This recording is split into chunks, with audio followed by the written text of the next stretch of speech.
Okay, now we come to one of the big ones, one of the major ones, sacrifice. You will not be able to lead, you will fail in leadership if you don't understand how important sacrifice is. You won't even get to square one. You have to understand sacrifice. And the greatest sacrifice is Christ on the cross. That crucifix right there. Christ on the cross. That's the greatest sacrifice. Think about that. The creator of the universe allows himself to become man so his creatures can crucify him to save us, so he can reconcile us with God the Father. That's sacrifice. That's the highest sacrifice, the greatest sacrifice. Christ crucified. So understand that it's a freely willing givingness of ourselves. When we're not in God's grace and we're not doing that discipline of going to Mass, going to confession, taking the time to pray, it's going to be very difficult to sacrifice because we want to satisfy our base desires. We want to do what makes us happy, and it makes it very difficult to sacrifice. After coming back to the church, I reflect on many moments, but one of the moments I reflected on was back in Haiti in '95 when I was deployed. I remember an incident with myself and a young boy that was there, a homeless boy. During that time down there, the majority of the people are homeless, starving, AIDS, HIV, rabies. I mean, it's a typhoid, just a bad place for disease and suffering. These people in a very deplorable state, and you feel for them. One of the things that struck me, no matter where we were in that island, we were in the Southern Claw, myself and another NCO, we stepped out of our Humvee. You could be in the most remote area. You'd literally have 100 people around you begging for food and water. And we couldn't give out our supplies because you would literally start a riot with these people, nor do we have enough supplies because we would deplete the supplies on the team within a day if we were to give everything out. We did give things out when it was one-on-one. If it was just one-on-one, we'd give something out, because if there was more than one-on-one, what would happen is they would a lot of times attack the weaker person that had the bottle of water or the MRE. So we didn't want that behavior to happen. But there was one incident that I remember, and this is well into the mission. We're doing 15, 18-hour days. The heat's beating you down. Just the environment of just the daily watching the suffering, the disease, the dying. And there was an incident where a young boy came up to me, and I could still picture his face today. His clothing was rotting off his body. He had no shoes on. He was probably 12 or 13 years old. The sclera, the white portion of his eyes, were yellow. He was probably suffering from some sort of jaundice or liver disease.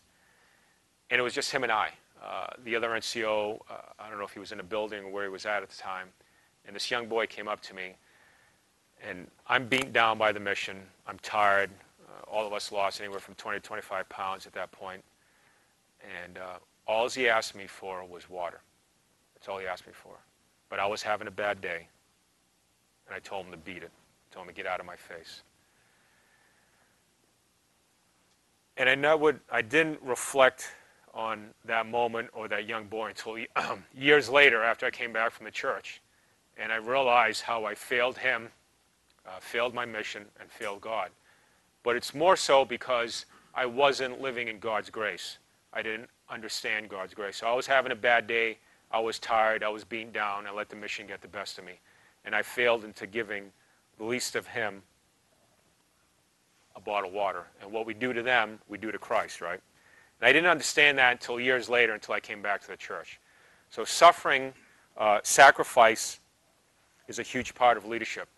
But you'll find sacrifice very difficult and unwilling to do if you're not willing to be obedient to God's will, to go to the sacraments, to go to confession, to pray. Sacrifice is a huge component for leaders. It's always about sacrificing yourself for your men and the mission, for your family and for your co-workers. It's never about you, it's about them. This is vital for leaders to understand. They work for their mislabeled subordinates. Each and every one of us is called to serve. Christ is our greatest example. The Creator comes to save his creatures, to allow himself to be crucified for their salvation. Without sacrifice, leaders cannot lead.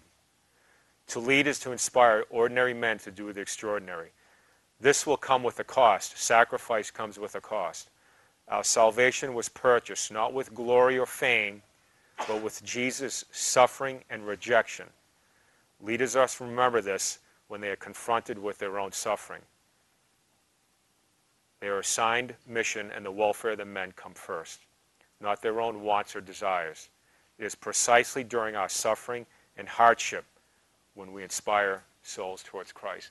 It is precisely during you are beaten down, everything's going against you, is when you're being called to greatness. It's at that very moment when you're suffering. When you came back home from work, you had a long day, and maybe you're dealing with a spouse that has an addiction or an illness in the family, and you're caring for someone.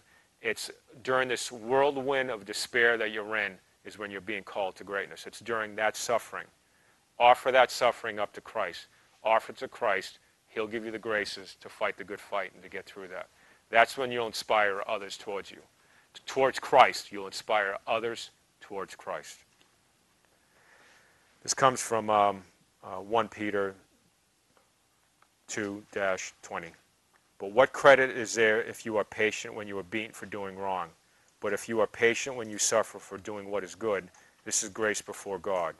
For to this you've been called, because Christ also suffered for you, leaving you an example that you should follow in his footsteps. All that can be said about sacrifice has been said and done by Christ on his cross. Reflections and examination. Do you place your assigned mission and your men, your family, your loved one, your co-workers above your own needs and wants?